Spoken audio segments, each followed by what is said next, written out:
Welcome to Ireland House. Cormac O'Malley here. Just wanted to welcome you once again. We have tonight the 19th Ernie O'Malley lecture series. I like to quote, this was starting, guess what, 19 years ago, and the theory was the board of Gluck's and Ireland House just at that time was, in addition to looking at Irish studies, we're looking at the possibility of going into Irish American studies. I had just joined the board and I sort of said, well, you know, everyone on a board should do their bit when you can and when time and resources are available. And I said, if we're going to go into Irish American studies, we should follow someone who took leadership on the Irish side of activities and put his name down for nationalism in Ireland. That was my father. And I said, let's have a new venture in America and call this the Ernie O'Malley Lecture Series. And I love in this regard to quote our distinguished colleague Marion Casey, who says the O'Malley Lecture is the best lecture series in Irish American history. Because it's the only one. So, it's to distinguish two ways. when as a lawyer, of course, with my background, I qualify that great expansion and sort of say, well, it must be one of them, and I guess Marion then comes right back and says it's the only one. So, anyway, no one better to tell about our 19th speaker today than our own Marion Casey, a scholar in Irish American Studies, productive in so many fields, a central core to what we are here in Ireland House. So let me introduce Marion Casey and get on with the show.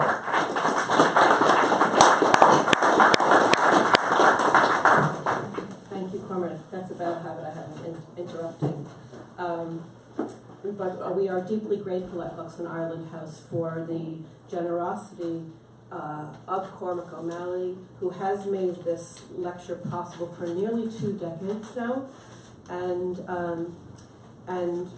also for his own contributions to Irish America, which in the fullness of time I hope will be brought to this podium at some point. Okay.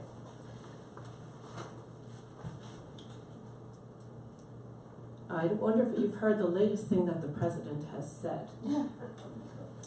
Quote, I would be deeply mortified to have you or anybody like you vote for me.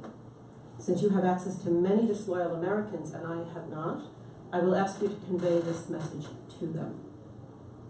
Now, this was Woodrow Wilson in 1916 in the modern equivalent of Twitter to the Irish American publisher Jeremiah O'Leary. And O'Leary later was accused of sedition. 1 century earlier than that, another Irishman, County Wicklow-born Matthew Lyon, was the first person to be put on trial for violating the 1798 Sedition Act after he published editorials criticizing Federalist President John Adams. Alexander Hamilton was to New York what Lyon was to Vermont in the election of 1800. He was the swing vote that made Thomas Jefferson president, and the Democratic Republicans, the party of all immigrants, like Lyon. This evening our topic is the Treasonous Irish, Vigilantes, Conspiracies, and the Mainstream Press, 1917 to 18. Tonight is yet another part of our ongoing contribution to what is called, and what we are participating in, is the decade of commemorations. And we come at it from the perspective of the United States. We began with the 17th O'Malley Lecture 2 years ago when Professor Francis Carroll reintroduced us to the Home Rule advocacy of the United Irish League of America. Last year, many of you joined us for a series of public events that culminated in a major symposium to mark the centennial of the 1916 Easter Rising and the publication of Ireland's Allies, edited by my amazing friend and colleague, Dr. Miriam Nyhan Gray. A recent review of this volume declared that, quote, the overall tone seems to be an attempt to hijack the Rising, to turn it into a form of American export with the actual rebellion being undertaken by some sort of local subsidiary of the American parent company, end quote. Now, the reviewer, in my opinion, betrays his ignorance of the intense Irish-American passion for Irish independence that predated the Rising and, as we shall hear this evening, continued well into 1917 and beyond with significant domestic consequences. Next year, on the 20th anniversary of the O'Malley Lecture Series, it's my hope, and I hope that Cormac will agree with me, that we will continue our exploration of the critical role Irish America played to make Ireland a nation once again via the peace conference that ended the First World War in 1913. So now let me ask you to silence any phones if you have forgotten to do that, please.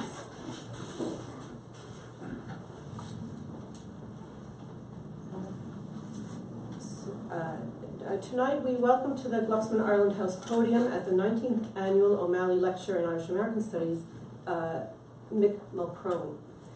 Mick is an Associate Professor Emeritus who joined the faculty of the University of Portland, Oregon in 1993, where he taught journalism, particularly from the perspective of communication law and history. His doctorate is from the University of Washington, Seattle, and he has published a number of articles. Professor Mulcrone is also a distinguished Irish traditional musician who plays bouzouki and the timbre flute, and it's his first visit to Glucksman Ireland House, I believe. So welcome. Thank you. Thank you very much, Mary. I want to thank Mary and Casey for the very generous invitation. I also want to thank Cormac and Miriam for their support. And as fate would have it, a couple of weeks ago I crossed paths with a traditional musician, cabin man, in, of all places, Odessa in the Ukraine. And in the course of we'd never met before, in the course of our conversation, I mentioned Glucksman House, and he said he knew the place, and he said you'll feel very much at home there. And the short time I've been here, there's truth to those words. So, what I'm going to offer you today was part of a larger project into the World War I censorship of the Irish American press. So I just want to provide a few words of background and context today about that before I lead into what I'm going to be talking about primarily. During World War I, there were scores of newspapers and magazines that were censored. Most of them were socialist, pacifist, even some religious publications, labor radical, foreign language papers. But among them were editions of 5 Irish American newspapers, 2 of which went out of business permanently, and 1 magazine, which was published by Jeremiah O'Leary, who Marion made reference to. The Gaelic American was withheld from the mails for several months after the end of World War I. So suffice it to say that these publications were not barred for legitimate reasons related to national security. But that's a topic for another day. The postal censorship is a topic for another day. Today, my focus is on the role of the mainstream daily press in mirroring and in shaping and perhaps fomenting a public mood of suspicion bordering on hysteria that would have certainly contributed to the censorship of the Irish American press and the suppression of of support for the anti-colonial struggle in Ireland.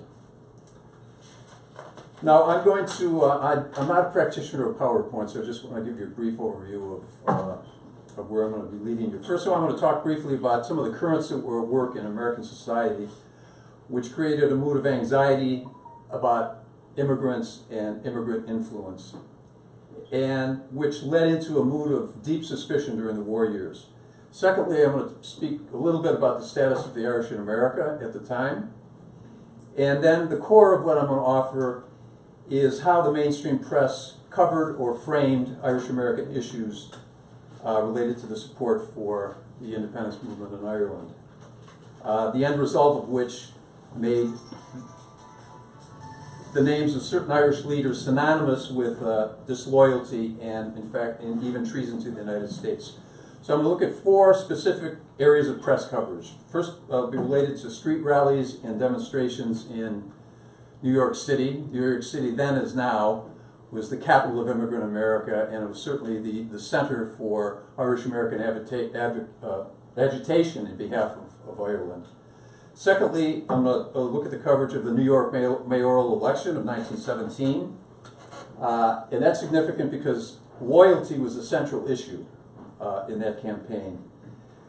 Then the third area of coverage, I'm going to look at news reports and commentaries related to alleged German-Irish conspiracies. And then finally, news coverage of and commentary related to Lloyd George's plan for conscription, forced conscription in Ireland. And then I'll try to offer some conclusions, both broad conclusions and some specific to Irish America.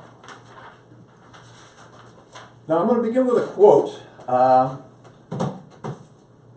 again from Woodrow Wilson. This is his State of the Union address in 1915, more than a year and a half before the U.S. entered the war. And I think it's significant because it's symptomatic of the mood that was in the country in the lead up to America's entry into the war. These are Wilson's words. There are citizens of the United States born under other flags, but welcomed under our generous naturalization laws, who have poured the poison of disloyalty into the very arteries of our national life. Such creatures of passion, disloyalty, and anarchy must be crushed out. Now, this was a very thinly veiled reference to German Americans and Irish Americans, socialists as well, hyphenated Americans. And again, they were a reference to citizens, not immigrants or undocumented aliens. Now, some of the currents that were working in American society. Well, at the top of the list was a deep anxiety about immigration and the effects of immigrants on American identity. In the previous decades leading up to World War II, the United States experienced waves of immigrants from new parts of Europe, southern, eastern, and central Europe. And in New York City, according to one observer at the time, New York City was like an archipelago of languages, of tongues. You could literally wander from one neighborhood to another for hours, from one language group to another, and never hear English being spoken. New York City, in the 1910 census, 4 of every 10 residents was foreign-born. There were similar numbers in cities across the country, outside of the Deep South. In parts of New England, immigrants constituted 50% of the population. So there was concern about how immigrants were changing the nature of America. There was allied to that was a concern about alien ideologies were being imported to America related to socialism. And these concerns found expression in a sustained anti-hyphen campaign. By that I mean suspicion of those who need hyphens in their names to describe themselves, primarily German Americans and Irish Americans. The term was coined by Teddy Roosevelt in 1894. He coined the term to refer to immigrants who maintain some kind of loyalty to the old country. And certainly concern about hyphenated Americans was central to President Wilson's approach. In 1914, in a speech to dedicate a memorial to Commodore John Barry, who was the father of the American Navy and a Revolutionary War hero and an Irish immigrant, he had this to say. He praised Barry as an Irishman, quote, whose heart crossed the Atlantic with him, and then he condemned those Irishmen who, quote, need hyphens in their names because only part of them has come over. So this is 3 years before the entry into the war. The president was already casting aspersions on the loyalty of Irish Americans. Now, these broad concerns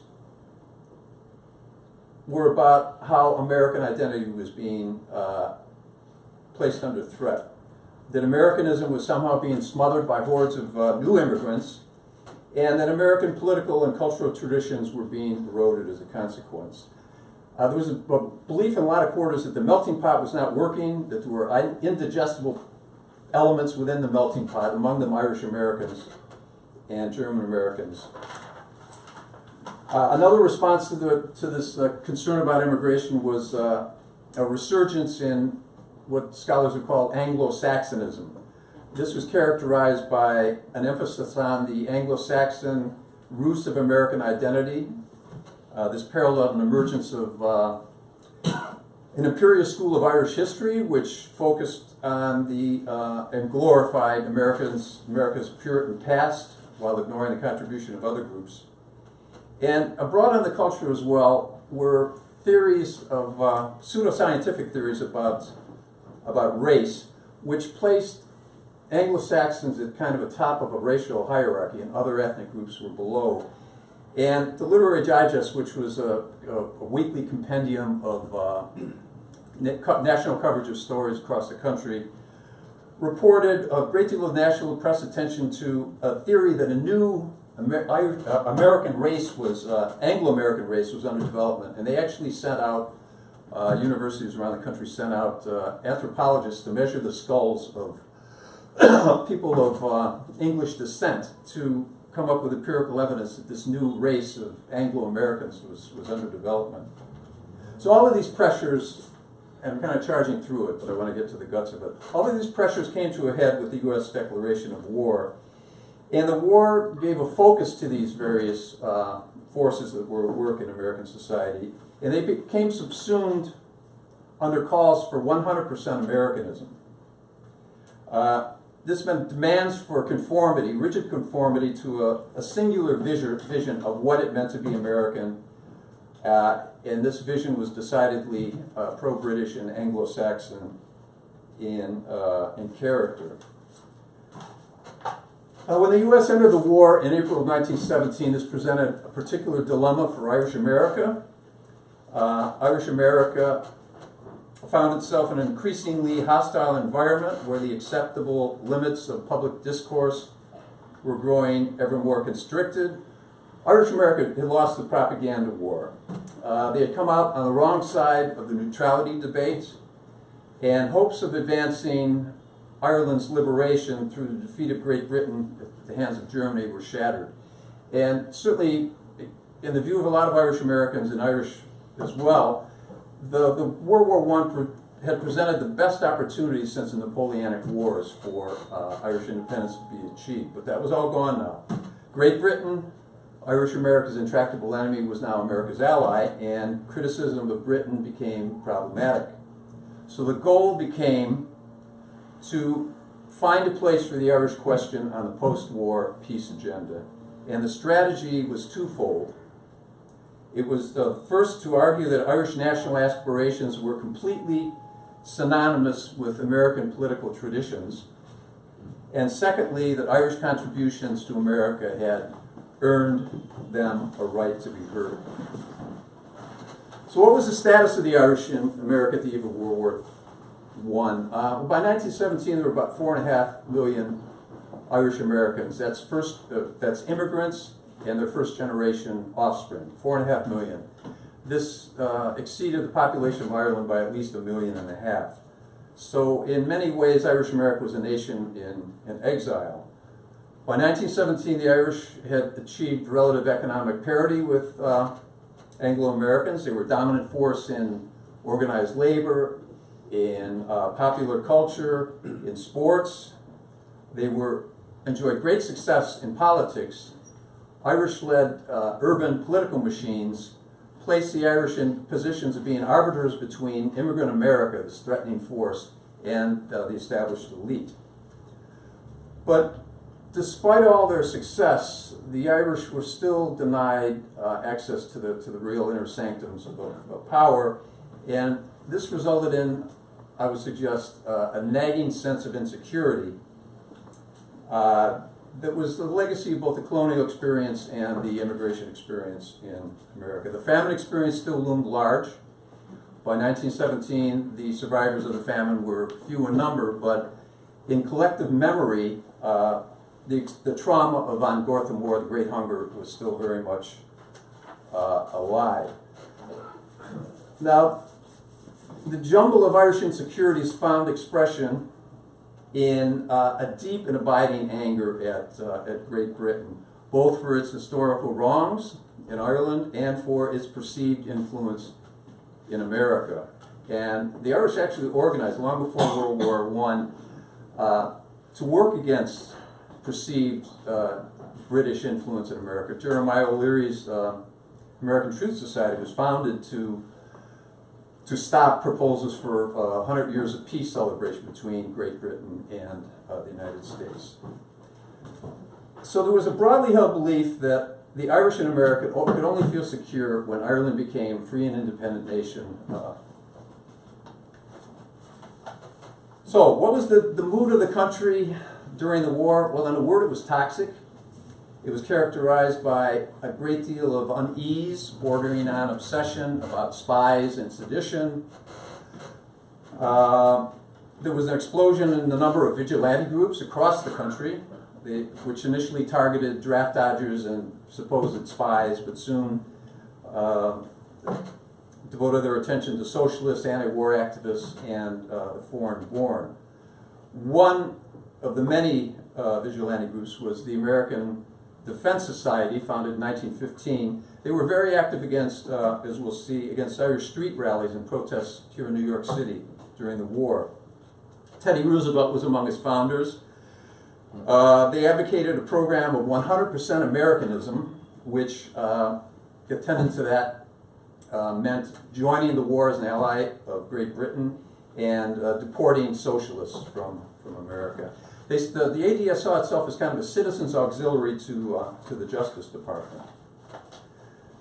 Now, the mainstream press contributed to this mood of suspicion. If you look at the New York Times index for 1917, 1918, you find page after page after page of stories about spies and sedition, and yet no spy was convicted after mid-1917. Across the country, there were incidents of book burnings and painting houses yellow. That was the mark of a coward. And there were lynchings of white men. Of course, black men had always been lynched, but there were two prominent lynchings that got national coverage related to the war. And I'll just give you one quote from the Chicago Tribune in relation to one of the lynchings of a labor activist. "The howls of the industrial workers of the world over the lynching of Little, Frank Little, will find no echo in any reasonable heart." Many newspapers excused extreme vigilante activity as excess patriotism. And these national rumors were, or the national mood of suspicion was also fed by rumors. I'll just cite one prominent rumor in the press. One rumor proved so tenacious that the White House was forced to issue a statement denying news reports that Joseph Tumulty, who was an Irish American and the personal press secretary to President Wilson, denying reports that Tumulty had been arrested and sent to Fort Leavenworth as for being a German spy. So these rumors were so abundant that the White House had to counter them. So I looked at papers from across the country, mainly, however, were weighted to New York City, because it was a center of Irish American agitation, Chicago, San Francisco, the Literary Digest. And as I said, I looked at four broad stories, or groups of stories that received sustained coverage and commentary and analysis. And I'll start with the press coverage of the Friends of Irish Freedom press rallies in New York City and Boston. In the summer of 1917, the FOIF, which was founded to promote Irish independence, was founded after the 1916 Irish Race Convention in America. They launched this campaign to keep the Irish question before the public, and they employed mass gatherings, organized mass gatherings and rallies in New York City and Boston. And this campaign peaked in August when thousands gathered almost nightly here in New York City on Broadway. The rallies would begin with the singing of the American national anthem, followed by a reading of the Declaration of Independence. And then speakers would offer fervent declarations of loyalty to the United States before launching into tirades against British injustices. At one gathering, Secretary of the FOIF proclaimed a sentiment that was held by most Irish, and I'll quote him: "We love America as much as we hate Great Britain, and it is impossible to love America more than that." These rallies quickly attracted the attention of the ADS, the American Defense Society, that I mentioned just a moment ago. And extensive coverage in the New York Times began when a member of the ADS was arrested and quickly released. He was probably arrested by an Irish cop for disrupting an Irish street orator who was comparing Roger Casement, the executed Irish leader from 1916. He was comparing Roger Casement with George Washington and Benjamin Franklin. He was arrested, but again, he was quickly released. So the issue soon became a confrontation between supporters of free speech and those who argued that critics of Great Britain should be silenced. The New York Times supported suppression and equated FOIF rhetoric with treason, and they charged without evidence that the mass rallies on Broadway and in Boston were being funded by German money. And they urged that strong measures be taken against street orators. This is a quote from the Times. If Great Britain cannot or will not repress her traitors, we shall repress ours. The New York World also leveled charges, unsubstantiated charges of German involvement, and accused the FOIF and unnamed Irish American newspapers. This is a quote from the World. These organizations and newspapers are frankly disloyal to the United States. They preach sedition. They are morally, if not legally, guilty of treason. We have no doubt that much of this propaganda has been bought with German money. Now, the clear implication was that anybody who advocated on behalf of Irish independence was a traitor to the United States. There was one lone voice of support in the mainstream press for the Irish, and that was William Randolph Hearst, New York American. Initially, he ignored the controversy of the street rallies and ran instead repeated stories about the fighting Irish of the New York 69th Regiment, pointed them out, raised them up as a paragon of loyalty to the United States. But then the first paper finally weighed in, and with a very rare opinion. And this is what they had to say: the very essence of Americanism is the free right to differ in opinion, to speak freely. It is the fundamental basis to all our liberties. So this was a very rare expression of support for the right to gather and speak on behalf of Ireland. Now, the negative coverage had an impact, had an effect. On August 30th, Mayor Mitchell ordered the police to act, and 100 police, backed up by vigilantes from the ADS, broke up a rally on Broadway of 10,000 in a scene described by the New York Times as, quote, one of the wildest scenes that Broadway ever witnessed. Now, the FOIF tried to rally its forces the next week, but no sooner had the Declaration of Independence been recited than they broke up that rally of 4,000. And that marked the end of street rallies in the U.S. And on that occasion, the New York Times called upon the New York governor to, quote, crush the heads of the serpents of sedition before they have become too numerous. Now, the second body of stories and commentary had to do with, that I looked at, or that I'm going to offer today, had to do with alleged German-Irish plots. These were a regular feature of the mainstream press. The first body of stories appeared in September of 1917, and they related to, well, they were drawn from the so-called Bernstorff and Von Eigel revelations. This had to do with German activities in the United States before the war. Documents that the State Department had gathered. And again, they dealt with events exclusively prior to U.S. entry into World War I. And they were designed, and they were timed for release for maximum impact to discredit the most vocal critics of Irish-American critics of Great Britain. And they reported correctly that prominent Irish Americans had sought German help in support of the 1916 Easter Rising. And they named specifically John Devoy, the editor of Gaelic American and the backbone of Clan na Gael, Jeremiah O'Leary, who Marianne referred to earlier, publisher of Bow magazine, head of the American Truth Society, And Judge Daniel Coughlin, who was a justice of the New York Supreme Court. He was one of the founders of the FOIF, and he was also occasionally rumored to be a candidate for U.S. Senate. So those names were raised as paragons of disloyalty. There was also some other vague charges in these, unsupported charges in the documents. Coughlin and O'Leary denied the most lurid of the reports and demanded proof. The New York Times says the issue needs no proof.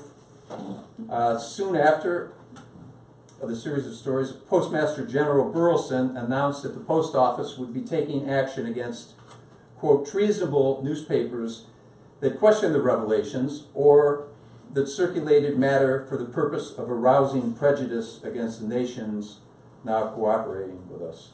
So the significance of this first body of stories was to raise the names of Coughlin, DeVoy, and O'Leary as paragons of disloyalty.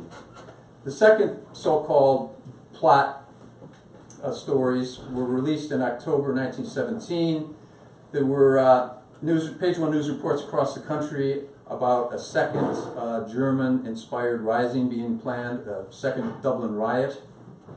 And what's significant is that it was claimed in the stories that the evidence had been gathered in the U.S. and that the Secret Service had documents and federal agents were ready to swoop upon the conspirators in the U.S. Again, it got significant coverage. The New York Times wrote, Sinn Féin in Ireland and its abettors in the United States are necessarily enemies of the United States. Sinn Féin is seeking and helping to make war on the United States. The gravity of the crime calls for severe punishment. Well, no documents were ever released. No arrests were ever made, apart from 2 minor arrests, and they were quickly released for lack of evidence, Liam Mellows and Daniel McCartan. And their arrests got significant coverage across the country. Their release did not. So the story of the October conspiracy appears to have been a product of British propaganda.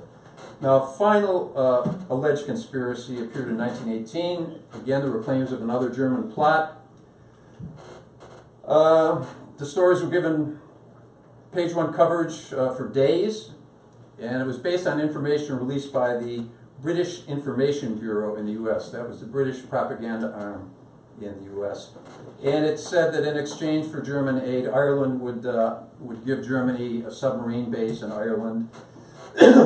British sources said that there was irrefutable evidence held by, again, the American Secret Service that this was true and that arrests would be imminent.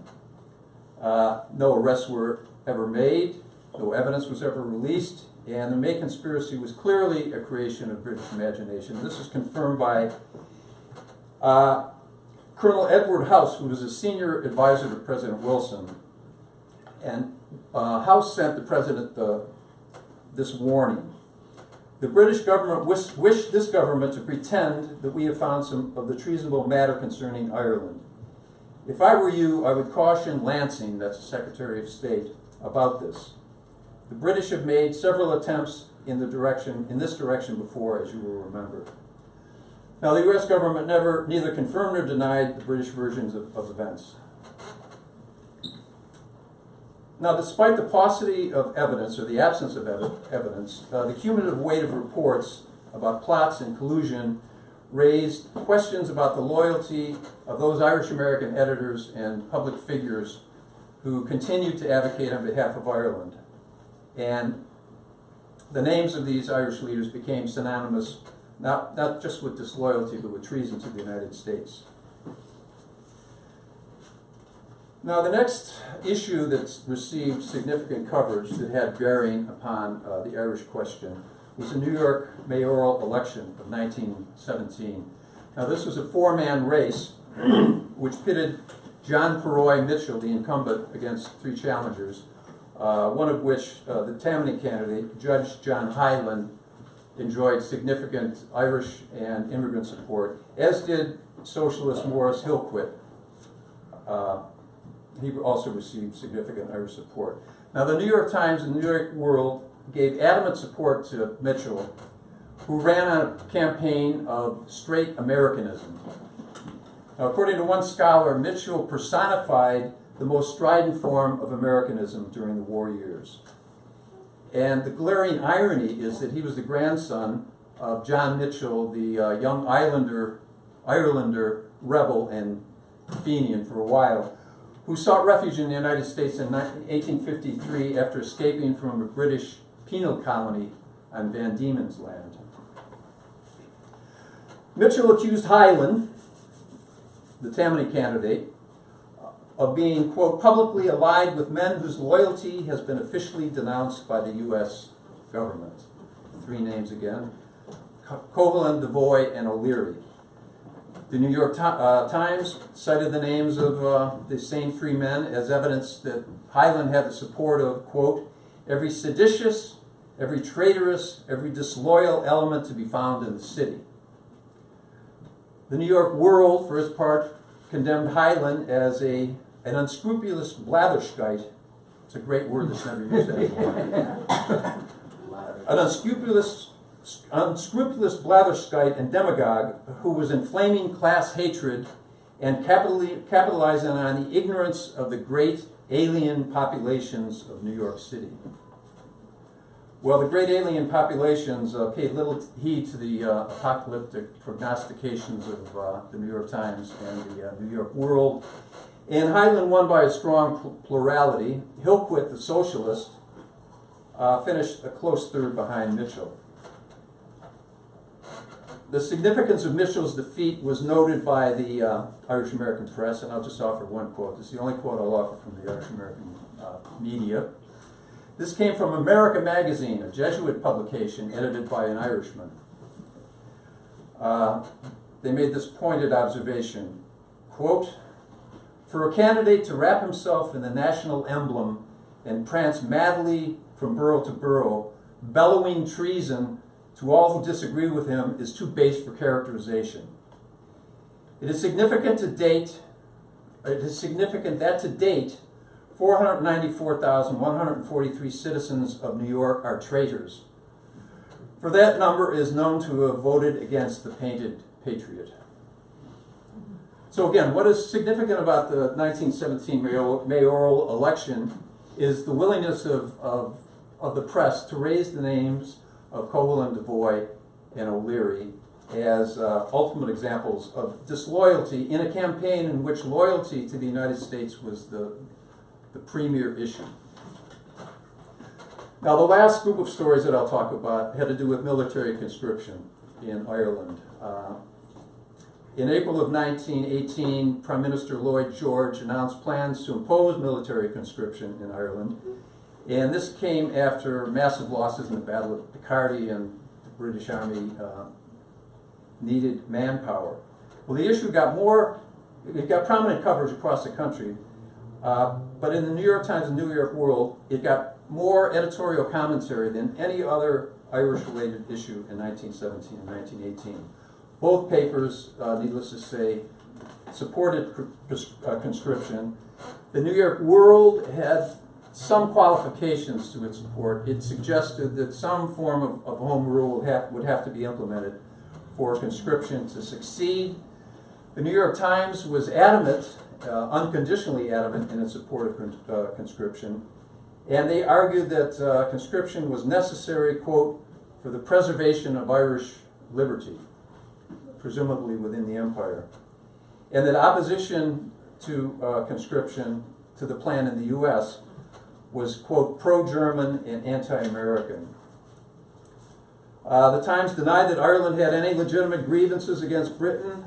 It argued that the Irish were the ungrateful recipients of British beneficence. A Times editorial had this to say: Ireland runs over with prosperity. Her farmers, fattened by British legislation, have been rushing about in automobiles to Sinn Féin meetings. Irishmen eat of the fat and drink of the sweet, while England lives narrowly and is partially rationed. The world has heard too much about the wrongs of Ireland.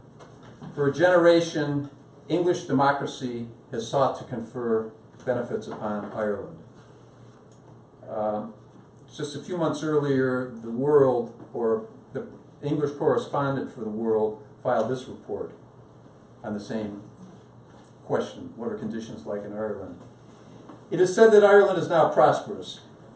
I do not call that country prosperous in which the common winter spectacle is barefoot children. So when Lloyd George abandoned the plan in June 1918, the New York Times condemned his decision as a, quote, abject surrender to Irish intransigence and to the, quote, unquote, arrogance of the Roman Catholic hierarchy. Throughout the issue, or the reporting on the issue of conscription, neither the Times nor the World or any other papers that I came across mentioned that there were 100,000 Irishmen serving in the British Army and that there were 150,000 British troops garrisoned in Ireland at the time. So after 1918, August of 1918, coverage of the Irish question declined in New York and the New York press for the remainder of the war. By that point, Irish agitation on behalf of Ireland had been muted. Street demonstrations had been banned, and the postal censorship of Irish American newspapers, as well as others, was in full force, and Irish editors had to labor under the weekly scrutiny of volunteer censors with the Post Office and the Department of Justice. The lesson was clear: the dual loyalties of Irish Americans would no longer be tolerated. Now, before I wrap up with some conclusions, I just want to address the issue of Irish American disloyalty. Was there any evidence of Irish American disloyalty during the war years? Well, in the years leading up to America's entry into the war, Irish Americans either supported neutrality or supported Germany in the war. And German aid was sought for the 1916 Rising. But following the declaration of war in America, Irish American newspapers and Irish American leaders fell in behind the war effort. They supported it. Judge Covelin, for his part, withdrew from agitation after April of 1917. He recognized, as Michael Dourley has written in the book that was published here, that criticism of Great Britain would be seen as disloyalty to the U.S. in those papers that were adamantly pro-war. Now, the Justice Department kept extensive files on Irish American organizations that are available in the National Archives. Agents monitored the speeches and activities of Irish American editors and leaders, both prior to and during the war. And yet, for all of its vigilance, the Department of Justice only turned up evidence sufficient for one serious indictment under the Espionage Act against an Irish American during World War I, and that was against Jeremiah O'Leary, who was charged with basically treason. He was tried, well, he went on the run, and he, in a case that caught national attention across the country, and he was finally captured on a chicken farm in eastern Washington, brought back to New York, tried after the war, acquitted. So there was no evidence of Irish American disloyalty to speak of. I think it's important to acknowledge at this point the role of British propaganda in shaping public discourse during the war. Great Britain had cut the transatlantic cable at the start of the war, the cable that ran from mainland Europe to the United States. So any news of the war that got to America passed through the hands of British censors. They controlled the narrative. The British Information Bureau, for its part, orchestrated, according to Philip Knightley, a scholar in such things, British Information Bureau orchestrated one, quote, one of the major propaganda efforts in history. The BIF was headquartered in New York City. It was headed by Lord Northcliffe, a press baron in Britain. At its height, it had 500 officials and 10,000 assistants in the U.S. And editors of Irish American papers were convinced that Northcliffe dictated the editorial positions of the New York Times. And that claim had some credence. At one point, the British ambassador to the U.S.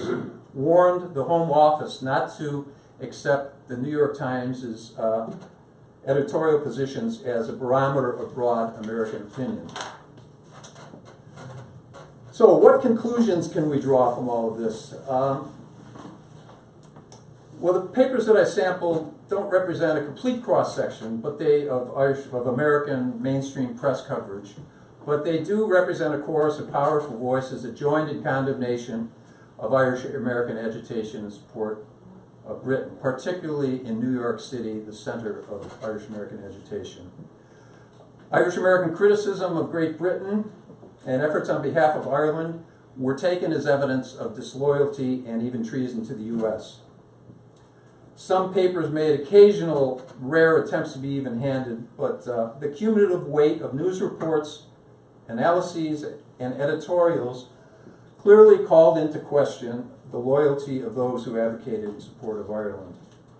And the New York Times towered above the pack in its embrace of an imperial view of the Irish question that at times was more jingoistic than that of the British Tory press. Now, what other conclusions can we draw? Well, number one, the First Amendment offered no protection for the right of assembly or the right to publish on behalf of Irish independence. First Amendment only began to gather or grow teeth, if you will, after World War I in a series of cases that flowed out of the Espionage Act. Secondly, attacks on Irish American agitation had little, if anything, to do with legitimate concerns for national security. The goal was to suppress any kind of dissent that cast aspersions on Imperial Britain. How much time do I have to it? Okay, well, I'm going to offer one example to demonstrate how that played out. When the first edition of the Irish World was banned from the post office in January of 1918, it was banned, quote, because of content that would be used by German interests to advance Prussian propaganda.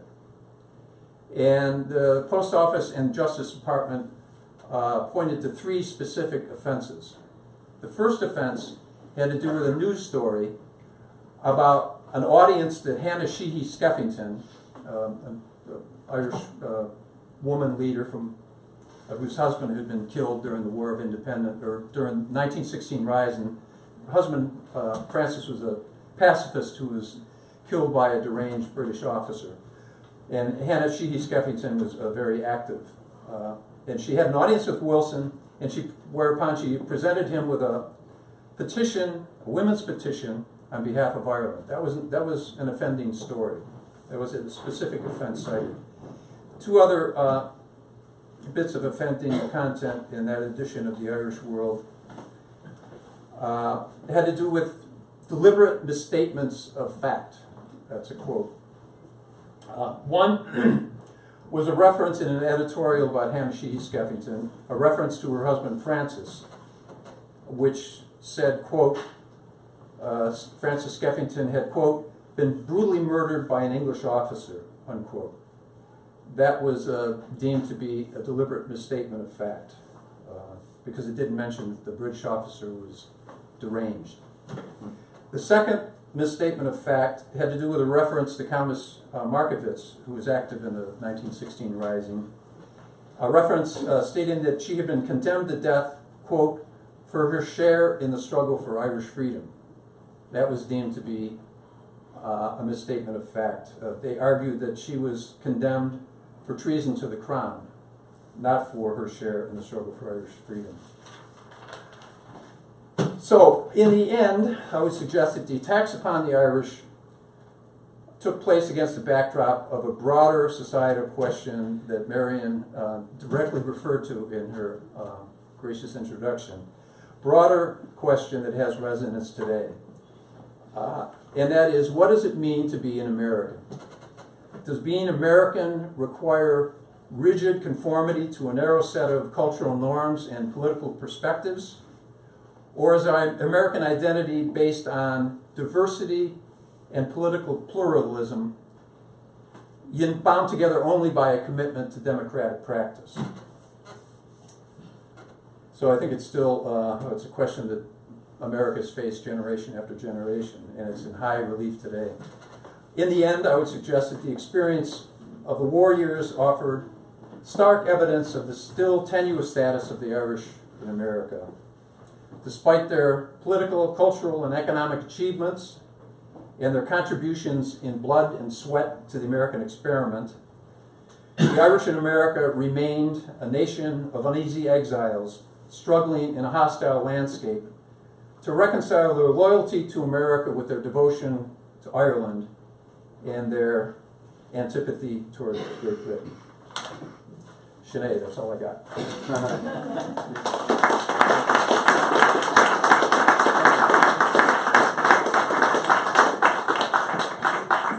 Sure.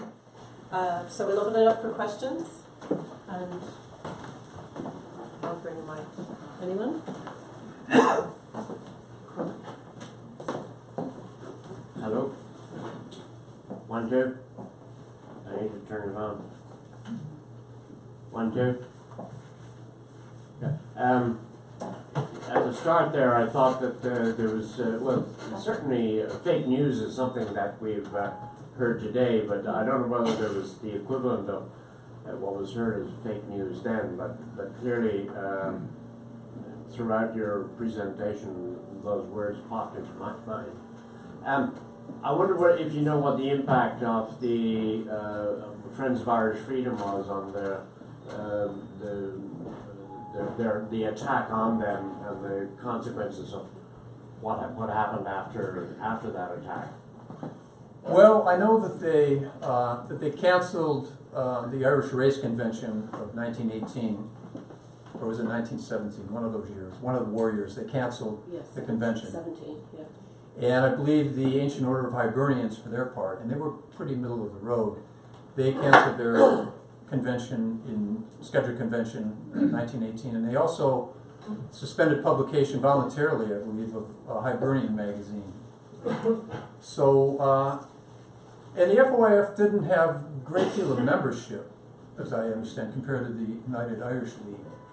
But they were very active, some of them at least were very active, even during the war years, although Daniel Coghlan kind of stepped back from that. And this didn't stop at the end of the war when De Valera visited America in 1919. I've done some research on that. He was harangued in various places, accepted in some places, but harangued in Portland, Oregon, where we lived for some years. So there really was an ongoing chilling effect. Yeah, he was attacked there by the American Legion, members of the American Legion. He was supposed to give a speech, and he had, in downtown Portland, he had a limousine with an American flag on one wing and a tricolor on the other, and they attacked the car, tore the flag off, and he had to go through some negotiations to be able to present his speech that night in Portland. The other element which is astounding is the personnel staffing at the British consulates or embassy. I've never heard those figures before, but... Yeah, they were very well organized. They sent hundreds of press releases, print ready, published ready, press releases to hundreds of newspapers across the country during the war years. And they had speakers. They worked with the CPI, the American equivalent. And they controlled the narrative. They won the neutrality debate. Yes.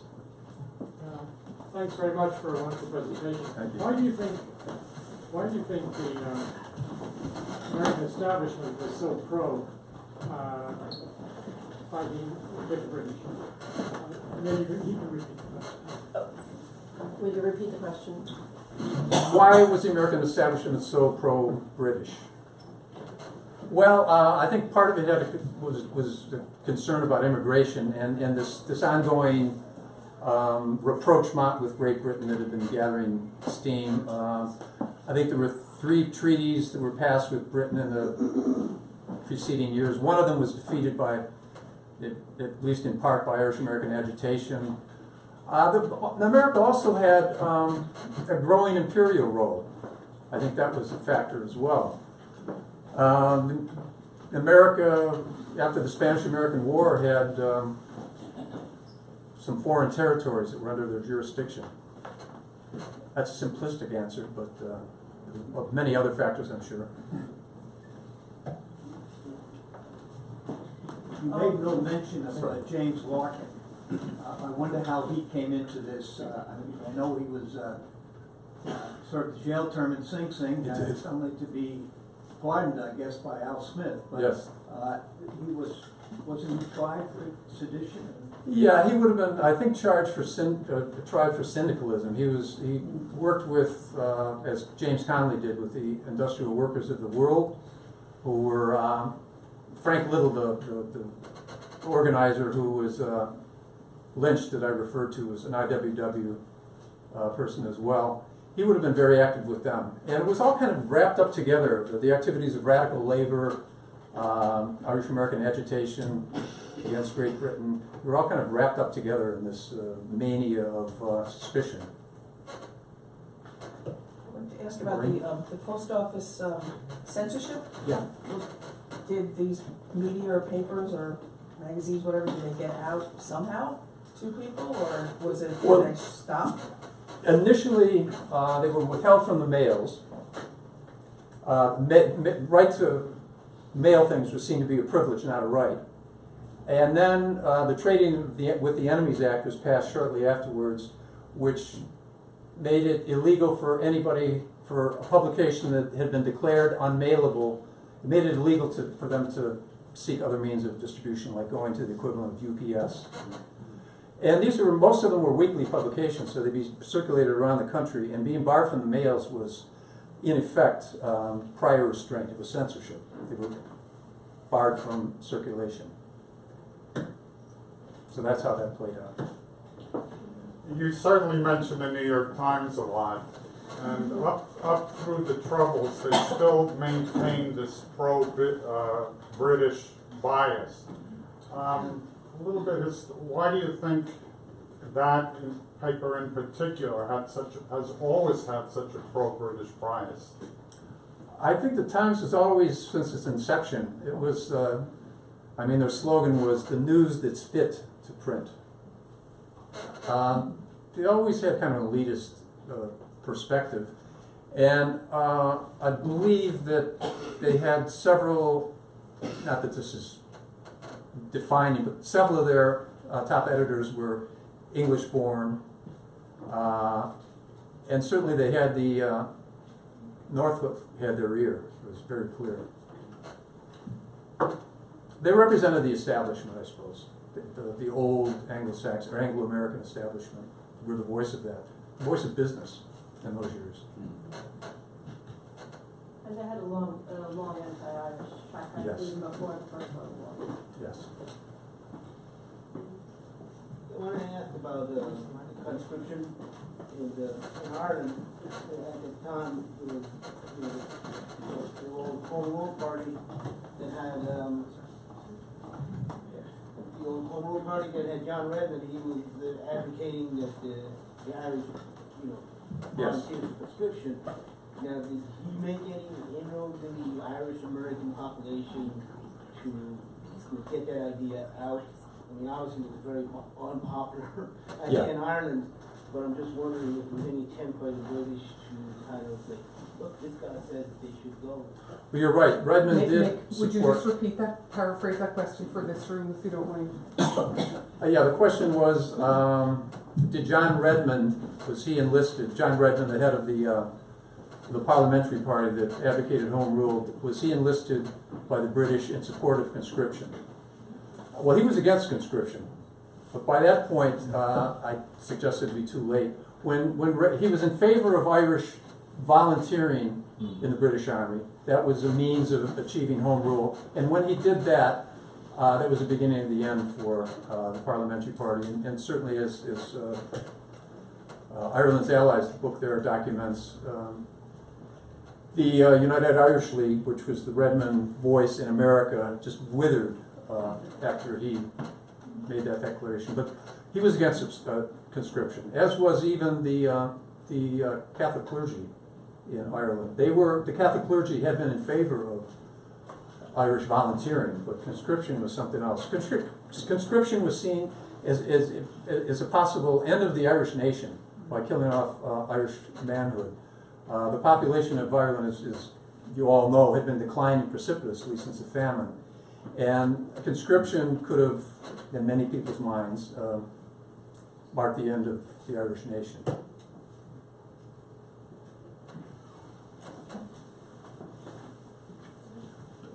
Well, I have a question. I wonder, in your survey of the stories, do you recall? I know that the 69th goes to the front quite late in the war, but is there any?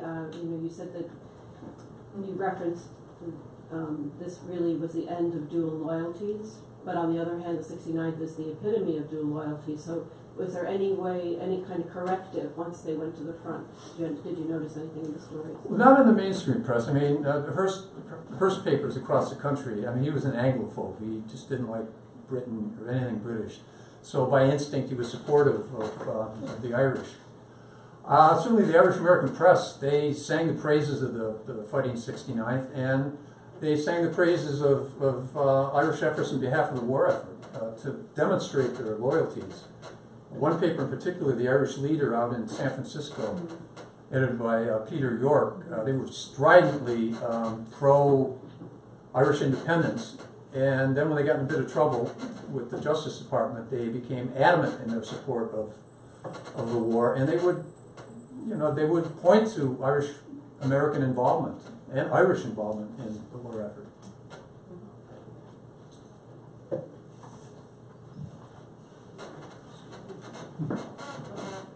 I have only one other comment that we can then retire downstairs. I think it's important to remember when Cormac referred to the chilling effect of all this, that the other large immigrant group in New York City and in the United States are German Americans, and they really got the worst end of it by comparison to the Irish. They did indeed.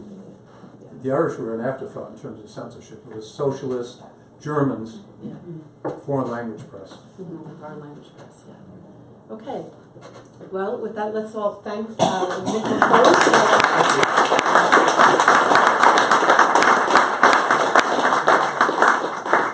And you can buttonhole him downstairs. Let him draw his breath for a minute, and then please join us upstairs for a reception. Thank you.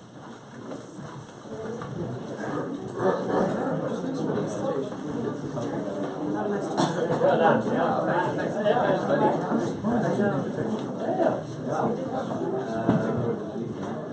you.